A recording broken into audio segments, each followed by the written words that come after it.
3 miles ahead on the route. Slow traffic.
Good morning, everyone, and welcome to Spiritual Resilience for Families, the final installment in Westchester Jewish Center's 2021 Scholar in Residence Weekend. My name is Jacques Steinberg. I'm a member of Westchester Jewish Center for 18 years this summer. And I'm also a proud member of the Adult Education Committee, chaired by Meyer and Karen, who you'll be hearing from at the close of our program. In terms of our format today, in a minute, I'm going to introduce our two panelists. If you've joined us throughout the Scholar in Residence Weekend, you've gotten to know Rabbi Menachem Creditor. If you're joining us for the first time today, those of us who've been with you can tell you you're in for a real treat. And we will be joined on the panel. If Rabbi Creditor is our Scholar in Residence, we will be joined by our resident scholar, Rabbi Jeffrey Arnowitz. I'm going to ask them some questions to get the ball rolling, and then I would encourage you to put questions into the chat that I will then share with our panelists after we get things going a little bit. So please don't hesitate as you're listening. If questions come to mind, please put them in the chat, and at a certain point, we'll turn the conversation over to that. And we'll be together for about an hour. I want to briefly recap for those of you who are joining us for the first time this weekend. Rabbi Creditor has created quite amazingly a suite of presentations that have acknowledged our Zoom life and this bizarre time in the life of our world and in our own personal lives and families, and somehow woven it into this unbelievably rich, almost Rabbi Arnowitz described it offline earlier as an enormous hug for us and our congregation. He began quite small on opening on Friday night, talking about the self, and advised us as one exercise we might consider to sort of look into a loved one's eyes silently in the spirit of Zoom. Yesterday morning, he pivoted to community, and quite strikingly at one point broke the equivalent of the fourth wall, as I would call it, and addressed the camera that was in our sanctuary, brought those of us at home into the room quite literally by speaking to us through that channel. Last night, he talked about the role that we all play in the world, in our responsibility to play things forward. This morning, we come close in. We're now in our family life, and both rabbis are going to talk to us first about how we as parents, as children ourselves, as grandparents, sort of get our own houses in order before we can sort of help other loved ones in our lives. And I hope we'll all leave this conversation with some tips and advice and food for thought and meditation. For those of you who have not met Rabbi Creditor this weekend, I want to briefly introduce him to you. He is the Pearl and Ira Meyer Scholar in Residence at UJA-Federation New York. He's a speaker and writer whose videos and essays have been viewed more than 1 million times. He wrote a prayer in the aftermath of the Sandy Hook shooting that was recited across the nation in countless synagogues, as well as churches and other houses of worship. He also led a delegation of Jewish leaders to the Obama White House. I think perhaps the coolest part of his biography is that he went to summer camp, Camp Ramah, with Rabbi Arnowitz. And here we are having a conversation about families and children. And here are two scholars and spiritual leaders who have known each other since the age of 15 and 16. And let's see if the technology cooperates here.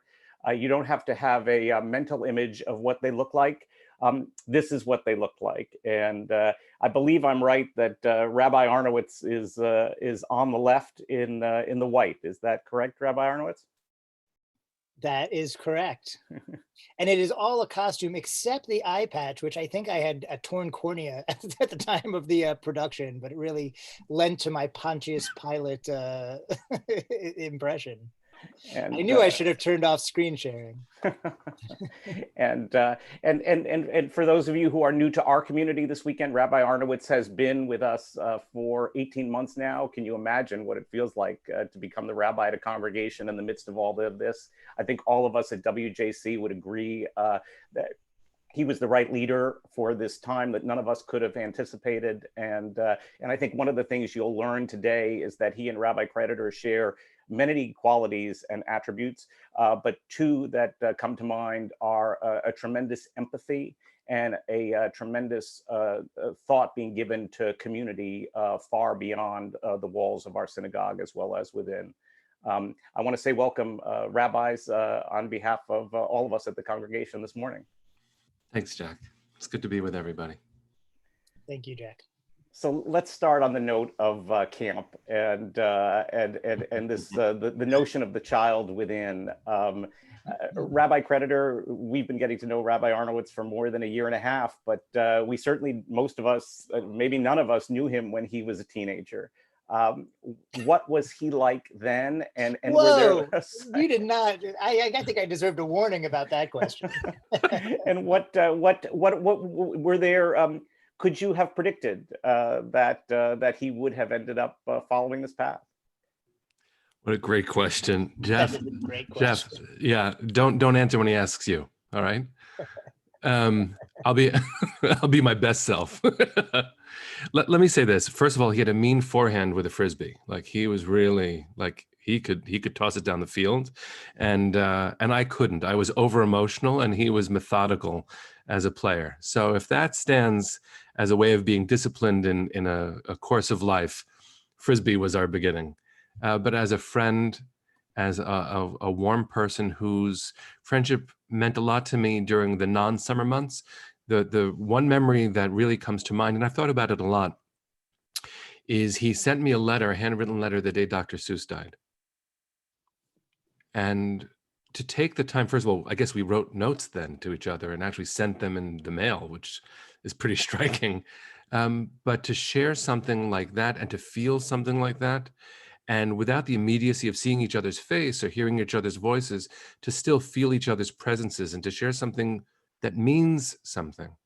I'm not surprised at all at the incredible and warm friend he has remained in my life, because that's who he always has been. And I'm not surprised, having also learned from Rabbi Siegelman for a long time, that you were looking for a mensch, a caring, learned mensch. And you found one. So no, I'm not surprised in the least. And Rabbi Arnowitz, I think all of us who've been part of this weekend consider Rabbi Creditor and his wife Neshama to be family at this point. And I think in the spirit of family, give us a glimpse of him at the same age and sort of what you saw that maybe continues to the present day. First of all, thank you, Menachem. That was very kind and generous. I'm shocked if I look at myself at 15, 16 years old that I would have become a rabbi. But looking back, I actually do see the path, but I never would have known it at the time. Interestingly, I would say that yes, I could totally see Menachem as a rabbi when we were 15 or 16 years old, but not the rabbi he's become. which I think is fair. We were adolescents. Our priorities were different. And it has been a great privilege of mine to sort of watch Rabbi Creditor's growth over the years into sort of the spiritual leader, just trying to decide if this is a trite term or not, but I'll just go with it anyway. Truly to become like a man of peace and a peaceful man, which was not the way I would describe us at 15 and 16 years old.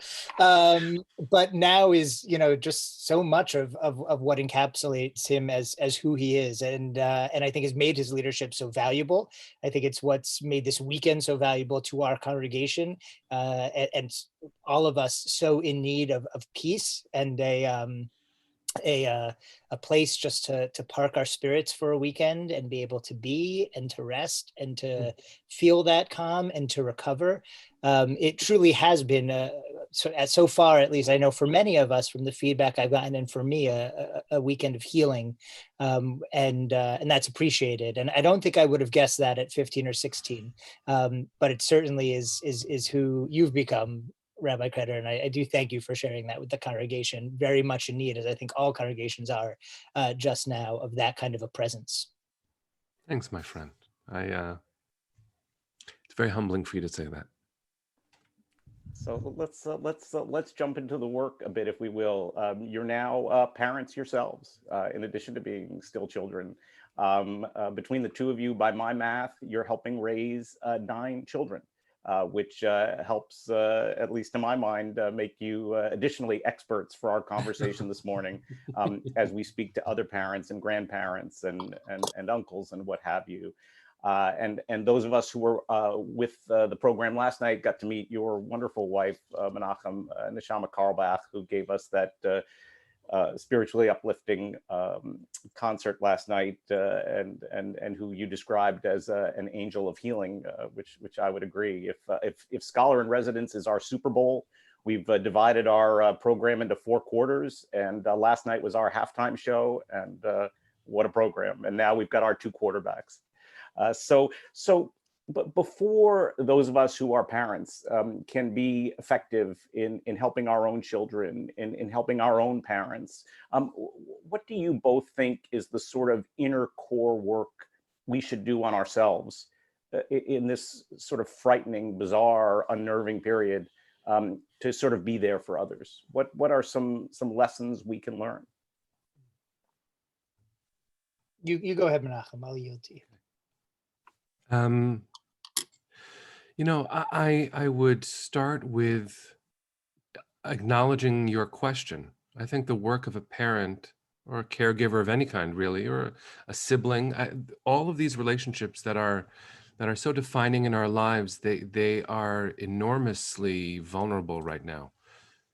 Every conversation either has the potential, because of the space between us, to make us feel deeply alienated, God forbid, or incredibly embraced across the distance. And so you ask an important question: what's the work to do in these imponderable times? I think part of it is to recognize that I am scared. I feel worry. And if I do, oh, my children must. They don't necessarily have the self-reflective process that comes with time that helps them identify what's going on inside of them. I mean, actually, of our 5, they're incredibly reflective people, and I've been in shock noticing the grand souls they have. But that doesn't mean that we aren't caught in so many moments, or I'm caught in so many moments reactive despite myself. And so part of what I think we need to do in order to try to get it right, I don't think I know how to get it right. I mean, 9 children between us does not make us experts. It brings us, as Levinas said, one step closer to the brink of the abyss of my own ignorance. But I think I have to know that I'm feeling vulnerable and I feel scared.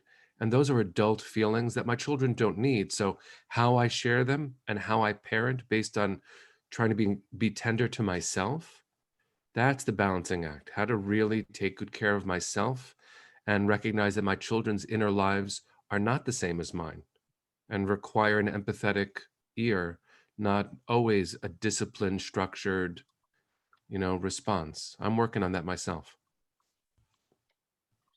Beautiful. Yeah, I'll add a couple things to that. I will echo the idea that not only am I not an expert on raising children, but I don't think anybody is.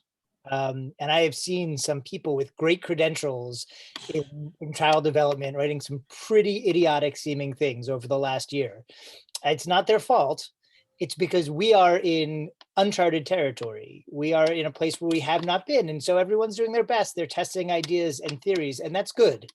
But still, some of the things I read from, people with PhDs and all kinds of things, and I say, that just makes no sense. Like that might be you taking your theory from before, February, March of 2020 and pushing it forward, but we're not there anymore. So but there are a few, I think, central concepts that come from our faith and come from beyond our place in raising children that, to answer your question, I think do place plenty of obligation on the parent, on the adult. And I think the most important one to mention here is that our children learn from watching us all the time, much more than what we say to them. So telling your kid all the time, everything's going to be all right, everything's going to be all right, and walking around your house like an anxiety-ridden, depressed person who doesn't understand the world all around them, they're going to get the anxiety and the depression, and they're not going to believe you anymore that everything is all right, which doesn't mean that we can't be who we are and feel the feelings we feel. It just means it requires the courage to be honest with our children about them. And I think in order to build resilient children or resilient families, which is how we build this talk, the first thing we need to do is build resilience in ourselves. And that takes both, courage and confidence, right? To ignore a lot of the noise, all of the parenting advice that we're getting, all of the people owning the pandemic that we see on our social media things that make us feel like, oh boy, that person, I don't know, macrameed a new set of, hammocks for their outdoor fire pit. What have I done during the pandemic? But to have the confidence and the courage to say, you know what, that's not how I'm doing this. Right. And also to have the humility and the honesty to understand, like, I am struggling now, and to be honest with our children about that and showing them that it's okay to struggle and that life is going to be struggle. A big parenting mistake, I think, is we try and protect our kids so much, which is a normal instinct, that we try and show them a perfect world that doesn't exist. And then we send them out into the real world and they're ill prepared. Part of the way they learn to deal with an imperfect world is by us showing them how we deal with an imperfect world. And that requires sometimes taking the blinders off a little bit and letting them see behind the curtain and how we're coping with things. So those are opposite things. I feel like I'm giving you a horoscope, but courage and confidence where it's necessary, and also honesty and humility where that's necessary, and modeling those kinds of behaviors.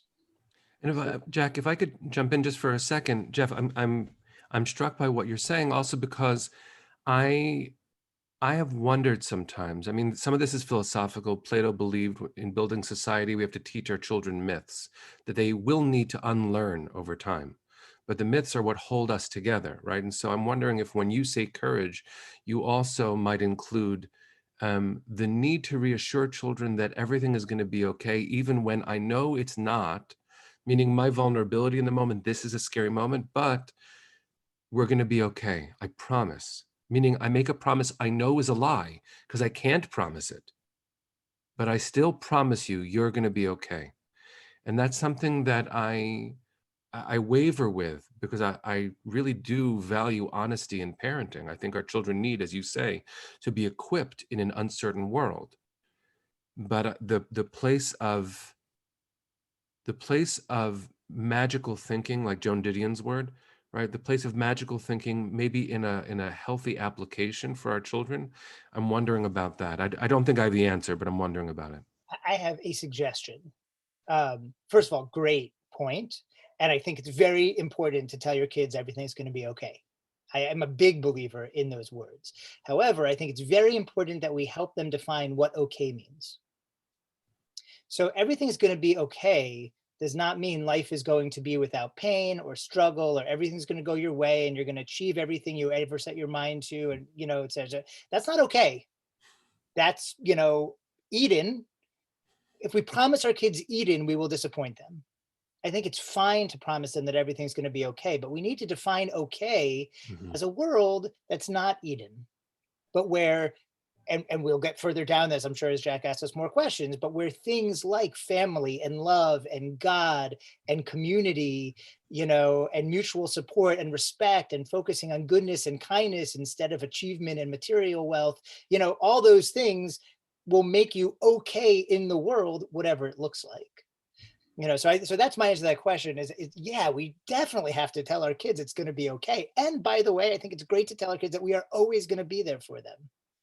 I think that is also true in a sense. You can tell, that might not be a full truth, but it's an okay half truth. And in some ways we will always be there for them because of the wisdom we share and, all these kinds of things. So, I think it's a great point.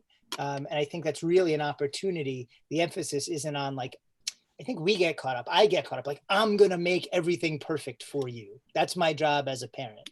And that is not our job as parents. I think that's a number one. It's on the first thing on my list actually to say in this talk was it's not our job to make our kids believe that they are living in a world that is perfect and they're just for them. In fact, quite the opposite. So. Thanks for that. So a reminder for those of you joining us, please lob your questions into the chat as they are coming to mind, and we will ask them.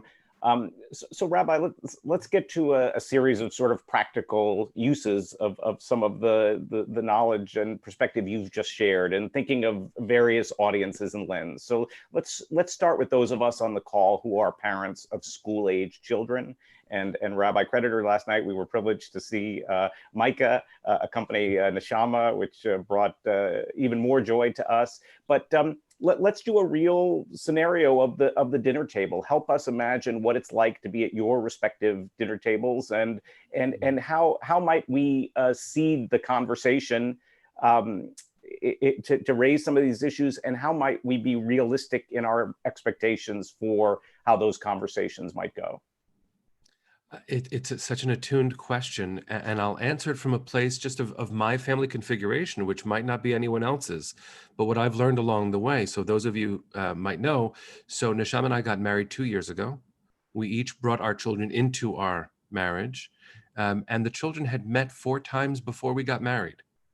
They liked each other because we loved each other, but they didn't know each other. And so the dinner table was both a very strange place and when it worked, a wonderful place. But what's important, I think, in this moment is, at least for me, to remember something like what I said before. My expectations for the Norman Rockwell, dinner table, what's interesting to you, could turn into, I don't know if people are familiar with Lois Lowry's book, The Giver, which is a really important book, where there was a ritualized sharing of feelings at every dinner table, scheduled sharing of feelings, but you weren't allowed to share disruptive feelings or to have needs that didn't match this framed moment.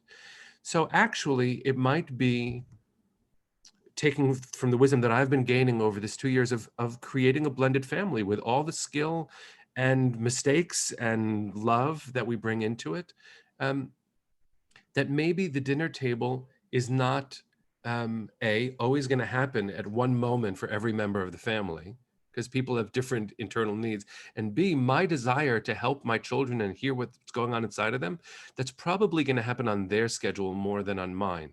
So instead of me bringing my expectations, my adult feelings, and me as an individual, I want that, I crave that, please tell me your inner life because I love you so much, I want to eat you, you're so gorgeous to me. But what I think is better for them and better for me, and definitely healthier for our relationship, is to learn from like a Reggio Emilia sort of discovery approach to education, a Montessori approach to parenting, which is in some ways to allow them to share their feelings when they're ready. And my job is to be patient and present enough to wait and not miss it when they want to offer it. So dinner table, I actually think that my previous to our family notion of dinner table was a little bit too Norman Rockwell. And my real experience of what I've always wanted and what the dinner table represented is about being present in these strange days. We are so present with each other. So not missing the moment when someone really wants to share. That's awesome, Menachem. Since I live on Norman Rockwell's block, literally from when he was growing up, maybe my image is a little more Norman Rockwell. First of all, let me say, I have such respect and admiration for what you and Nisham are doing with your family. It's like a real life Brady Bunch, and it's amazing to watch, and I'm inspired by it. And I think the key ingredient that you keep coming back to about whatever successes you feel you are having, or I'm seeing from the outside you having, are based on love, and we're just gonna like enough love. I'm pretty sure we can struggle through this, and that's not a bad recipe when it comes to starting all this. We work really hard on our dinner table. And when I say we, I mean Tammy. She works really hard on our dinner table, and I have to give her full props for this. It's something we don't take for granted. We work hard to eat dinner as a family most nights, especially with my schedule, that can be hard. But I try and get home for dinner. Well, now we're home often, but I try and not be in this room on my computer for dinner.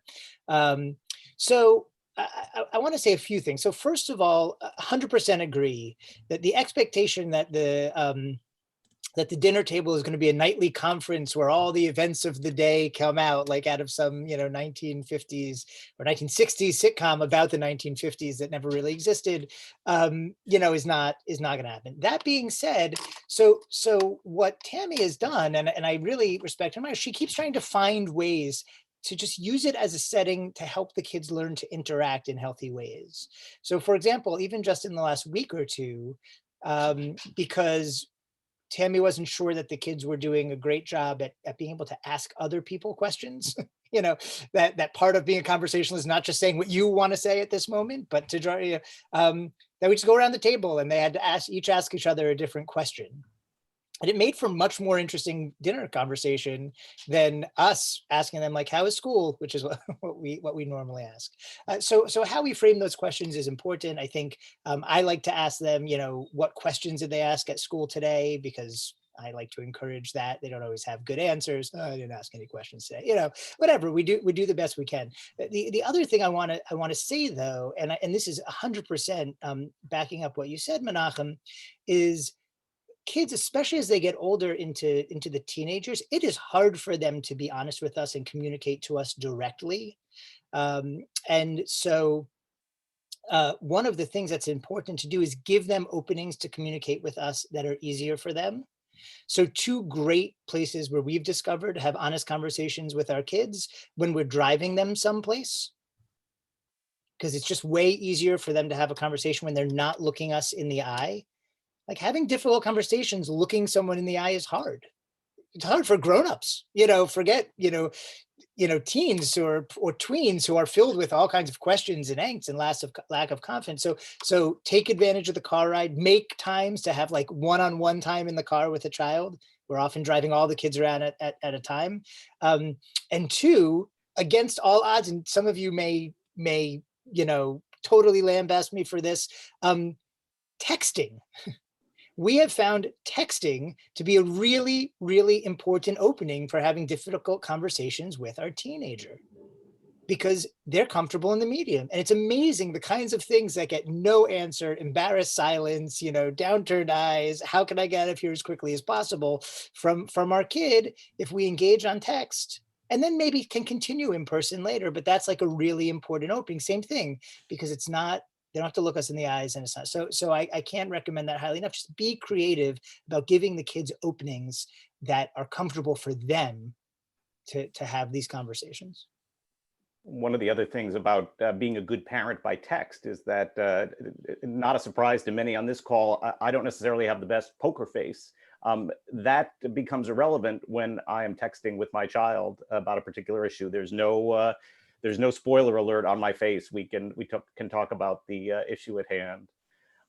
Let's have a different practical example for those of us who are parents of of college age young people, or even young adults just out of college. Many of us know firsthand what it's like to have the empty nest suddenly not be the empty nest. Students' lives upended, those trying to restart on campus, put through all kinds of hoops in terms of anxiety over COVID or online classes and restricted social life. Any advice that you both can provide for those sorts of interactions and our sort of being of support to young people in those situations? Yeah, let me jump in quickly on this one, Menachem, and then I'll hand it to you, because this was the second biggest point on my list, which I'm going to shoehorn in here. I think it fits, and that is the best piece of parenting advice I think I've ever read, ever received. Comes from Khalil Gibran, the poet, who said, reminding us of our kids that they come from us, but they are not us. And having adult children requires the humility to remember that they're not you. That, like, our drive to reproduce and make babies is often, whether we understand it or not, to sort of, replicate ourselves, and we raise them up to have our priorities and to have our feelings and to have our values. And then we put them out in the world, and they're people, and they're not ours anymore. I mean, they'll always be our child, of course, but they're not ours to control. They're not ours to set their priorities for. And that humility of raising our kids, setting the odds as best we can for them to be safe, number one, and successful, however we define that, happy, people of integrity, that is important. I think a lot of the tension of our adult children and our college children, as they're finding their adult selves, is as they start to branch further and further away, as they experiment from the path that we have always envisioned for them. That's painful, and there's mourning and grieving that's required for that, and also excitement to see who they're becoming. But I just want to throw that out, that is just such a crucially important piece, that when we have children, we are making people, and they are free people, and we can have all the hopes and dreams for them that we want, but ultimately the life is theirs. And I think the more we can accept that, the easier then those later interactions become, anyway, you get it. Okay, go ahead, Mel. So my eldest is on Nativ in Israel for the year, and so I'm only beginning to experience this, but even though with everything going on in the world, Israel seems to be doing quite well when it comes to vaccinations, even with a third lockdown and lots of political tumult. She just got her first vaccine, so she's dealing very far away with things that I can't understand and want for her and don't want for her. So some of this is the letting go part, but neither Jeff nor I have the experience of a child coming back yet, and in such terrible circumstances, right? Such upheaval, which is not part of the typical or normal thing. And so I have to imagine, I have to do it very humbly, because what do I know? I have no idea yet. I imagine that I'm going to enjoy the space when my children are not home. I'm going to miss them terribly. I told you about wanting to eat my children, but I'm going to enjoy the space myself, the space with my wife, just to, and then suddenly to have them back is, of course, what I want, but so much to deal with. So not only are my children mine, but not of me, right? They're not me. In a really interesting way, I'm thinking about how I am not them either. I have a life outside of being their parent, and them coming back hinders my ability to experience myself fully too. And I think this tension in this moment in particular requires humor, not just tolerance, not just a decision to, coexist, but to laugh at the absurdity of the situation if we're lucky enough, please God, to be healthy. I don't take any of this privilege for granted, but I was having my own, I remember I think it was April of last year, and things were just getting started and we didn't know. And I was nervous about something. So I quoted Ruth Messenger before in one of the talks. So I called my mentor, Ruth. I said, Ruth, help me, really help. I need you. She said, what you're describing is very difficult, and it's in family and it's difficult. She said, but this is unforeseen. No one should make any real decisions during this time. And I actually think that it could be a way of cooling the temperature, cooling the intensity of every emotion during these days. And humor might be the best way to do that, to laugh at how absurd the situation is, to give ourselves, I have scheduled panic attacks at 2:30 every day, right? And if they come a little bit late, I panic that they haven't happened yet, right? And then, and when I finally, put the kids down, it's like 11 o'clock or whatever it is. And like, I used to have a notion of bedtime, that's out the window. But instead of getting frustrated at it, which I do feel, I try to laugh at how ridiculous it is. And, oh yeah, that was a good idea. That was going to happen, right? We're on top of each other literally all the time, as we all are. So with adult children coming home and feeling heartbroken or frustrated or held back, there's no way to make that better right now. So instead, home can be better. And somehow, when it's possible, I think laughter is a good way to do it. So 2 more scenarios, and then we'll get to the chat. We talked about you both as children as well as parents. What advice would you have for those of us on the call whose parents are grappling with all the scariness and sometimes worse of this unnerving time? Yeah, that one's harder, I think. That one's much harder. The rabbis say that, and we just read it this last Shabbat, kabed et avicha v'et imecha, right? Honoring your parents is literally kaved, right? Kabed, honor, is kaved. It's heavy. It's the heaviest mitzvah, because the mitzvah really only applies when our parents come to need us in that way. I'll answer without answering, because I don't know that there's an answer here. Some of us have fraught relationships with our parents. Some of us have not fraught relationships with our parents. But our parents are always complicated because they're our parents. And so even when there isn't a pandemic, that's a hard relationship to describe and to prescribe for. But if I can speak about my own inner child, because I know him well, and he has all sorts of feelings all the time. I'm not yet there in years, but during these months, I'm blessed to have both my parents still, thank God. Their inner child is coming out a little bit more than it had in the past. And I just love them. Sometimes they just, my mom in particular, I mean, she's not on the call, but some of you might call her, so I'll say it this way. She isn't the most filtered of people anyway. And these days are bringing out that raw emotionality, and she needs a place to put it. So if I would give that space to my child and want that space for myself, if I can handle the anxiety of being someone's child, because that just comes with its own anxiety, and treat my mother as I would treat myself. Because if I should treat my neighbor as myself, how much more so my parent? And that doesn't mean I can answer the fears of our inner children, because we're all in it. But I shouldn't see this moment as separation, individuation as a child.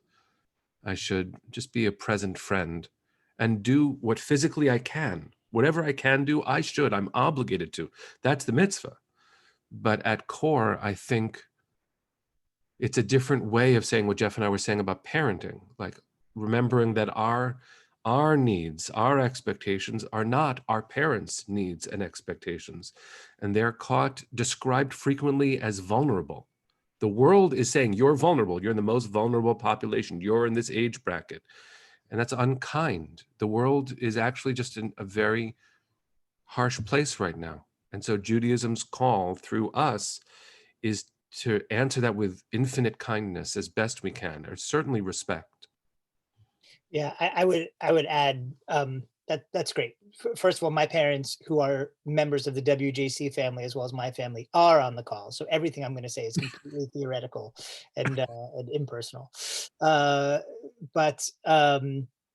2 things. I think the answer is actually remarkably the same. And one person in the chat privately mentioned to me, we have a lot of people at WJC who have their kids and sometimes their grandkids living with them now for extended periods of time. So that's a real, a real thing. And I think, so the answer is, so I want to follow up on that answer and then relate it to this answer.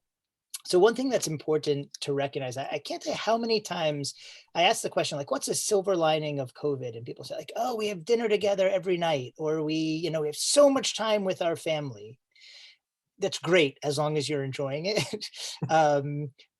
However, not every family is meant to have dinner together every night, and not every family is meant to be on top of each other all the time. And making space is important. And even if your grandkids are back in your house, that does not mean that you want quality time with them. You don't want all the time with them, and you want to support your kids in raising them up, but only where the openings are made for your children for being with your grandkids, right? Space, physical space is still very, very important. It's harder to manage in a single home with lots of people, but I think it's very important to do so. So sometimes we have to build artificial walls, or I think as Tammy back when she was in finance, they used to call them a Chinese wall, right? A wall that's not actually there, but that creates separation through habits of where you go when, or those kinds of things. And I think we need to be very conscious about that. The other thing that I'll say, coming back to the question about our parents, and I think this is universal, I think it's an important insight that Judaism has. So what's going on with our parents who are stuck in their houses and afraid to go out, and what's going on with our kids whose lives are put on hold and their careers are put on hold, who had jobs lined up and that disappeared, right? They were supposed to graduate in 2020 and now they're in limbo. And now new ones are coming up who are graduating in 2021, and it's unclear what their job market is going to look like. Is that people are grieving, that there's just massive loss going on. And it's not so much the specifics, so, I'll take my parents for an example, just because that's where I get to see it. Here they are at a stage in their life where all they really want to be doing is traveling to see their grandchildren and traveling to see the world. And that's all been kind of put on hold for them. That is a miserable reality, right? I worked hard, I set myself up. So at this point in my life, I could do what I really want to do. And I can't. Of course, there's a grieving process for that. So when we approach and how we want to interact with them, I think we have to recognize them as mourners. Not to go up and say Hamakom Menachem to you, but to realize that behavior is going to be the behavior of someone in grief, which means not always what we might expect. Right? And priorities not always being where we might expect, as they're trying to, just like when we have a loss of a person, the ground has shifted in the world. Our relationships have all changed because something is gone. And we are trying to reorient ourselves to a world that is now different because a person is gone, right? That's what grieving for a person is. Well, that is what we are all doing now for the world that we knew a year ago, and the expectations we had for our lives a year ago. And so our job amidst all of this is to do what Judaism tells us to do when people are in grief: comfort, support, feed. You can always send food, and just to show that we care in that way, to add strength. The trick, I think, what's making it so difficult now is I'm grieving too. And my kids are grieving too. And, Judaism, unfortunately, does not have, it has a lot of experienced wisdom for this, but not a lot of sourced wisdom for this, meaning that we're very good if someone has a loss of knowing how to treat the aggrieved party. We're not so good when a whole generation has a loss of understanding how to support each other, except through sort of the resilience that we've built from thousands of years of such difficult situations and persecution and whatnot. And I just want to say, like Rob, oh, please.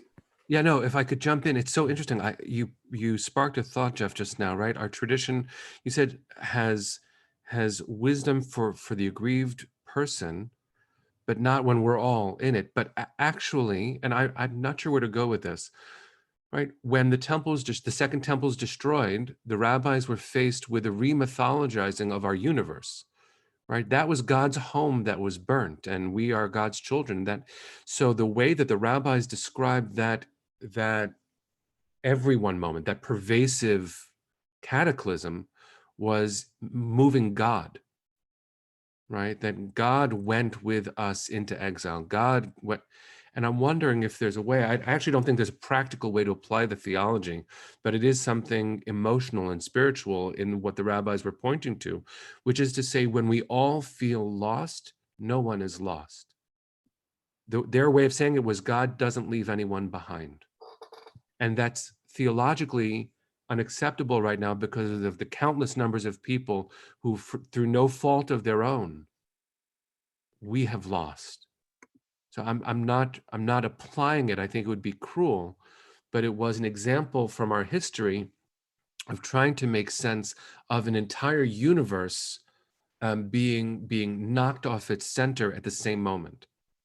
Yeah, let me give something practical. It's funny. Tammy just texted this to me, and I was thinking the exact same thing, Tam. So what is the equivalent of the Shekhinah, God's presence being with us in exile for now? So first of all, God being with us in the grieving, right? All the times that Talmud says, you referenced one of them in one of your talks in Brachot, where God's in the ruins of the temple crying, right? Literally grieving with the Jewish people.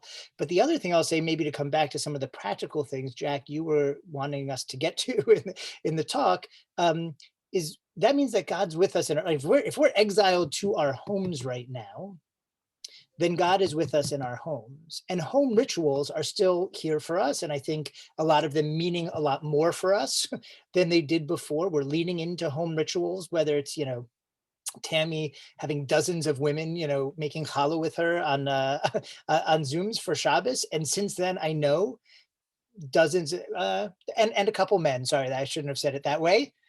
Dozens of people with her making challah who continue to make challah. They tell us, Tammy gets reports. I made my challah. It was the best I ever, So why are people making challah at home all of a sudden? Why is everyone maybe who didn't have Friday night Shabbat dinner all the time having Friday night Shabbat dinner, lighting candles, coming on our Havdalah Zooms? I know people are coming to make Havdalah with us who didn't make Havdalah before.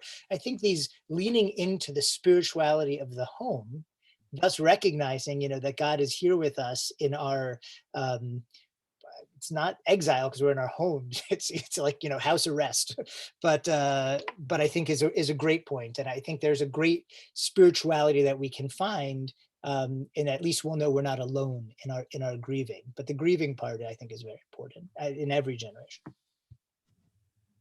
And I just want to say, in the spirit of the conversation, I'm very grateful that my mom is on the call with us, and I, as her son, am taking enormous inspiration from the way she's navigating all the bewildering forces that that you all are laying out here. So I just want to honor her on this call.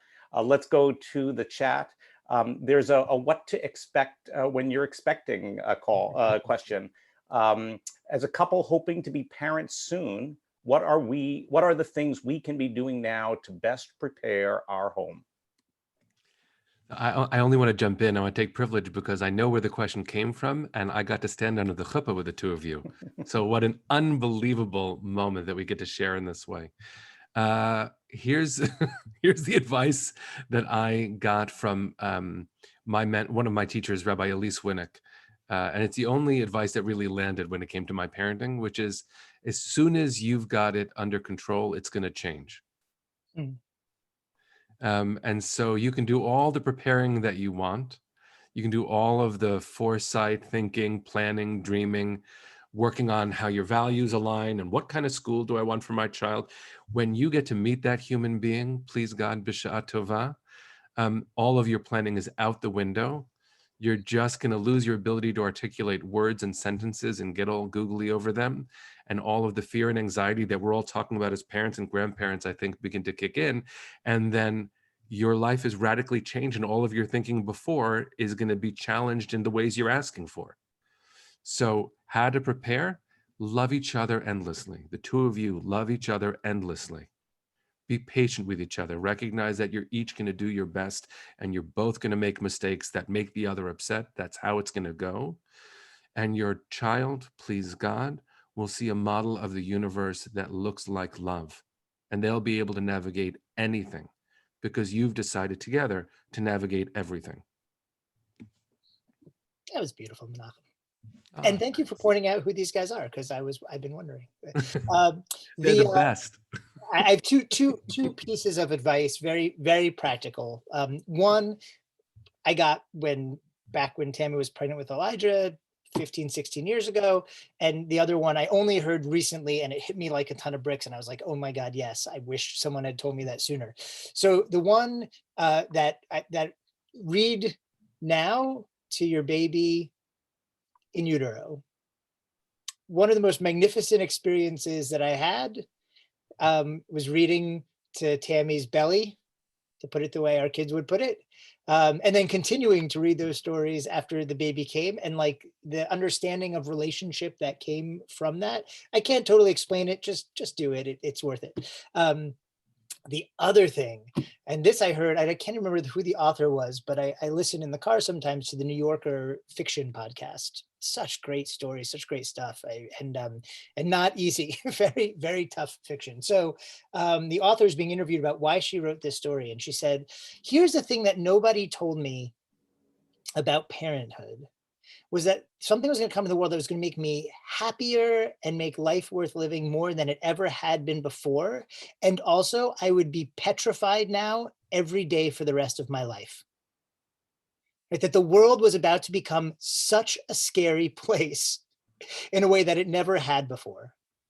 And I heard that and I was like, remember, my son's a sophomore in high school. Our oldest is a sophomore in high school. It never really occurred to me until I heard her articulate it, just how true that is. And it comes out in funny ways. Like I lost my taste for horror movies. I used to love horror movies, like cheesy, bloody, gory horror movies. After my son was born, never wanted to watch one again. Why? Because I don't want to be scared anymore. I don't need anything else scary in the world, right? So I share this in a sense to say, the thing about having the most valuable thing in the world, right? The thing about God giving us jewels, right? As Bruria called them to Rabbi Meyer when they were lost. So the thing about God giving us the most precious jewels in the world is the fear of losing them. And it makes life worth living, and it makes life scary, and it makes it so much more meaningful. And there's unfortunately nothing you can do to prepare for it except to hang on tight and be ready to hold on to each other and to hold on to that child, and just to enjoy every single minute of it. What he said. Thank you. So I'm being conscious of time, but I'm also reading the Zoom room. So with your indulgence, I know some of you will have to go with a hard stop at 11 o'clock on the East Coast. I'd like to buy us an extra 5 minutes just because the questions are so rich and the conversation. So I'll throw to Myra and Karen exactly at 11 o'clock Eastern. And so let's spend a few more minutes on our questions. And our next question appropriately is from Karen. Let's return to the theology and also to the text. What does our Jewish tradition teach us about adapting and the constancy of change? Oh, just that. Just that. Jeff, you want it? Oh, you can start. Oh, thanks. You know, text and theology, it depends on what your ideology is. Where did the Torah come from? How do we know anything about God? These are big debates in all of Jewish history and all of history. So I'll give you my thought about it, which isn't quite an answer. The innermost name of God that we know is 4 letters. And those 4 letters we never pronounce. Right? So there's a Yud, and there's a Hey, and there's a Vav, and there's another Hey. And you might say you're not allowed to pronounce it, but actually it's that it's impronounceable. It's not possible to say those things. That is the closest I can come to saying God's innermost name as we understand is breath, is breathing. When you take those words and you give them 3 permutations, the Kabbalists tell us, you have Haya, was, Hoveh, is, Yihiyeh, will be. That God will be what God will be. God was what was, and God is what is. And that's the way we say it in our davening. It's a mantra in a lot of Hasidic circles, Ein od milvado. There is nothing but God. And so the text's understanding of change is that God is eternity. God is all that is as it continues to be and become. Science tells us that too. String theory tells us that what we used to think of solid and unmoving is actually particles so small that I can't see them wiggling at rates that allow it to seem solid. And so when things change before us visibly, that's a way of understanding that things invisibly are always changing. Rabbi Elliot Dorff talks about Jewish law in the same way, that halacha is like a body where certain cells that die are cast off without us even noticing it as new cells are created, which means that over the course of several years, my entire body is regenerated and I didn't see it. I didn't notice.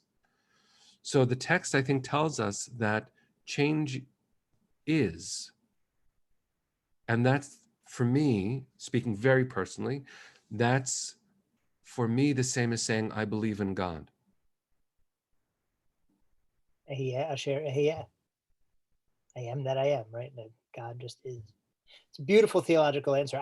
First of all, on the cells in the body changing piece, that reminds me, when it comes to families, that's a great interesting thing.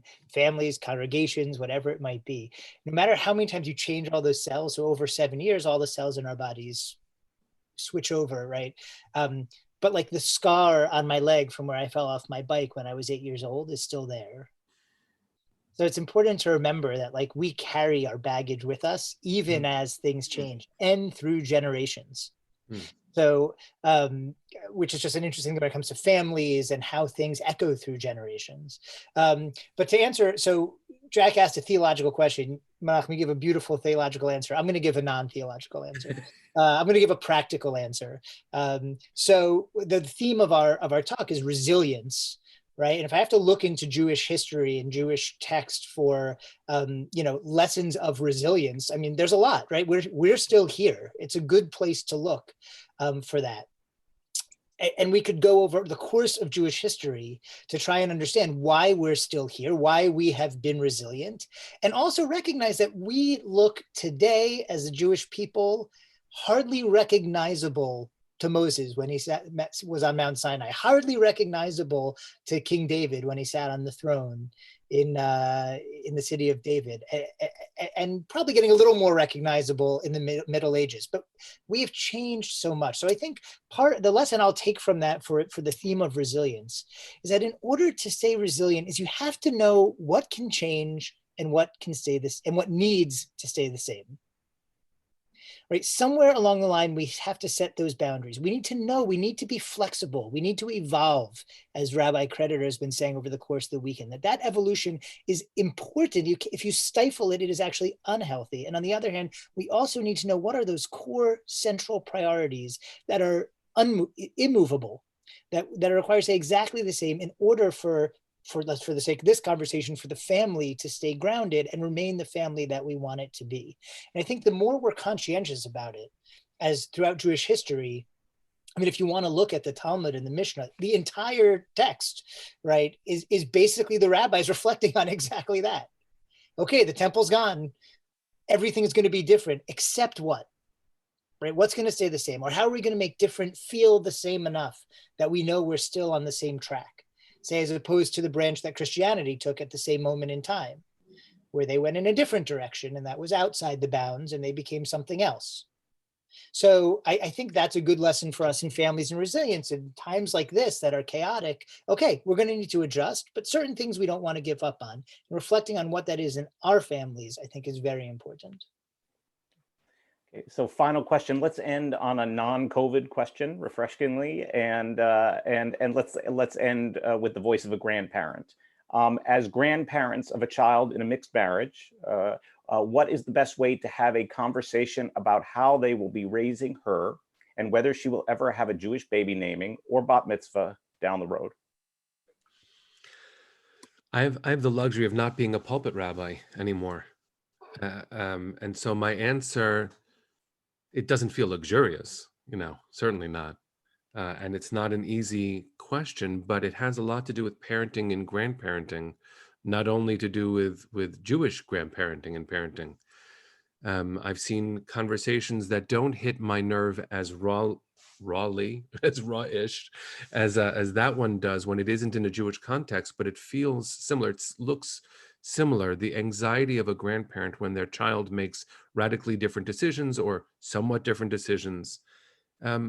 I've learned by watching friends who are grandparents go through this, that the most important thing to do is to be warm and present and joyfully Jewish, and to always have the experiences of Yiddishkeit be inviting and delicious and available and never pressurized or judgmental.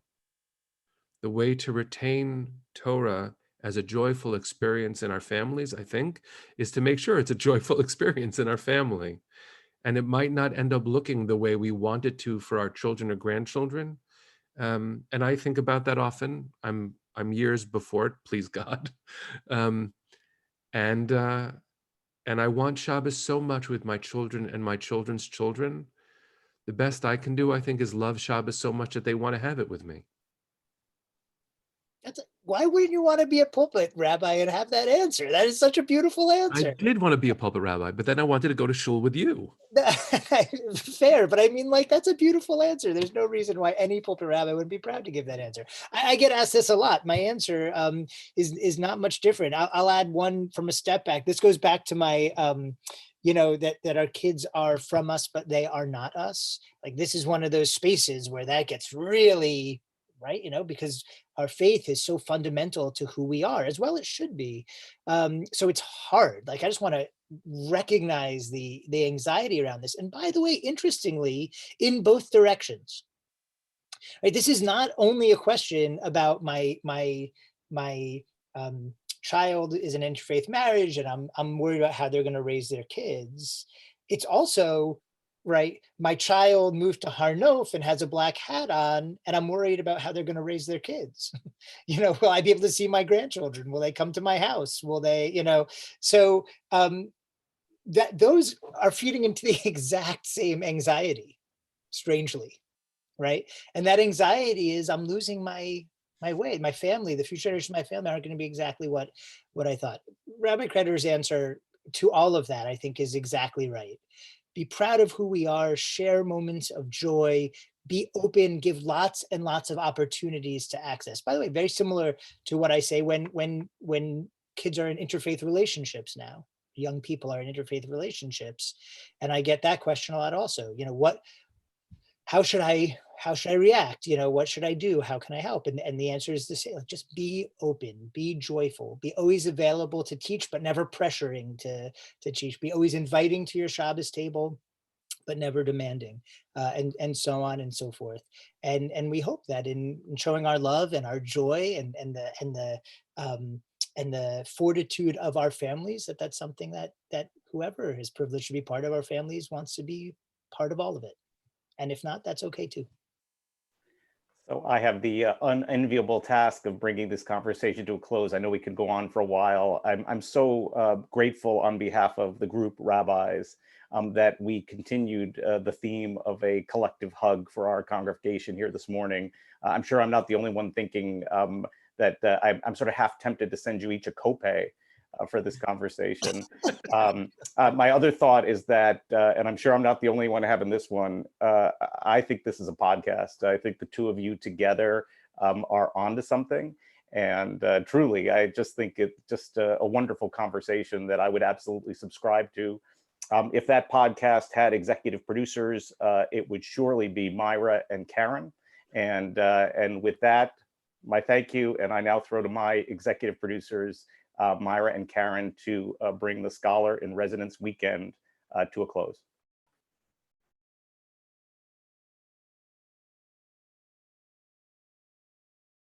Sorry, I'm working on it. I'm not so smooth this time. I apologize. Okay, you can both unmute yourselves now, I think. Well, I want to start by thanking Rabbi Creditor for spending the weekend with us and leaving us with a sense of peace and hope that is different than we felt before the weekend with you. I think the way you placed this past year's events in a Jewish, in a historic, and in a spiritual context has really left us brighter and lighter. And sharing specific tools for resilience has really empowered us and brought us closer together as a community. And we hope that this weekend's conversations will be the first of many. You're so welcome at WJC, you and the Shama and all the kids. And we hope that when the world opens up again, you will come and share Shabbat and many other services with us. I want to say a special thank you to our panelists from today as well. Rabbi Arnowitz, for your spiritual leadership always, but in particular for helping us to hone the theme for this weekend. Coming up with a theme is always the most challenging part of the Scholar in Residence. And we were really struggling to just find the right tone. And Rabbi Arnowitz was on his way to an interfaith meeting upstate, pulled off the highway, called and said, Meyer, is this what you're looking for? Are you talking about healing ourselves, our community, and our world? And we so thank you for coming up with that. It was just exactly the right theme for the right time. And Jack, for your invaluable expertise as a journalist, as a master interviewer, and as a life member of the Adult Education Committee, thank you so much. We're so lucky to have such great homegrown talent right here at WJC. To my partner in crime, Karen, over to you. Thanks, Myra. Really inspiring wrap-up words. It's been an incredible weekend. And I think the fact that we were able to pivot to a completely online experience and still derive so much incredible meaning and sense of community and healing from it is an indication of just how resilient we are and how we've adapted in this 21st century pandemic. And we will take a lot with us as we move forward. The Scholar in Residence program is truly a team effort. It takes a full year of planning. We've already entered conversations about next year. But Myra and I want to thank all the clergy, the staff, and the Westchester Jewish Center leadership. Without your support and help, this weekend would certainly not have been possible. Like I said, we were able to pivot to a completely virtual program due to the technical expertise and seamless execution of Rabbi Arnowitz, Rabbi Dalton, Cantor Goldberg, David Goldstein and his office staff, Rosie Aronin, Ali Paisley, Katie Schlintz, Jose Luis Fonseca, and Cesar Orgiles. And Seth and the board, we really appreciate your support in a year where perhaps we were concerned that we wouldn't meet our budgetary obligations. Above all, we want to thank our over 200 congregants for your participation in this weekend's outstanding program and your support of adult education. And Jack, picking up on what you said about this being a podcast, I think this is topic number 1 for our next adult education meeting. So with that, we'll close. And again, thank you so much, Rabbi Creditor, for being with us this entire weekend, for sharing yourself, your inner self, which is so beautiful and so special, and for sharing Neshama with us and your family. We really appreciate it. So with that, we'll end, and may everybody stay safe, stay warm, and we'll see you again on. Let me quickly, let me thank you, Karen and Myra. You guys are incredible. You charged this ahead with such passion, never willing to forgo an opportunity to bring our community together, to learn, and it was rough this time. I know it was a lot of anxiety, a lot of worry. You guys just have such strength in bringing this together, and such wisdom and such passion. I want to thank you as well. I also wanted to, if I can, close with a shameless plug for those of you who appreciated this conversation. I'm teaching a class, a four-part class starting in February called Making Space, that is going to address the exact kind of things we were talking about today, from the point of view of our Musar texts and our Musar rabbis, but kind of addressing parenting and living and family life during the time of the pandemic. So you're all welcome to come to that as well. Thank you again to my friend, Rabbi Creditor, for being with us. I hope we get to do it again soon. Amen. Bless you all. Thanks for having me. Thank you. Bye, everyone. Bye, everyone. Stay safe.